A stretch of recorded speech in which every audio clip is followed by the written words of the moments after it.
Hey Barry, we're back again. Brian at truckcbsales.com. Checking out your LA225. Got it fixed up, ready to go. Show you right here on low power. Of course, your preamp works. Low power. This will work out great with the Cobra 148. 100 watt slug.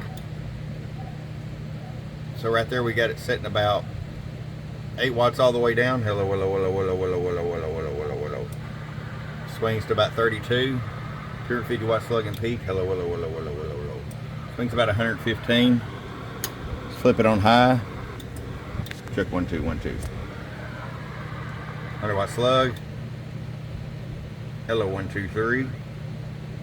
Keys about 28. Hello, hello, hello, hello. Audio, audio. Goes to 50 bird. 250 watt slug. Hello, hello, hello, hello, hello. Goes about 125. So I like it on low and high. It's a great little amp. I think it'll work out good for you, and appreciate you sending all this out to me, and we got it ready to go. Your friend Truck at truckcbsales.com.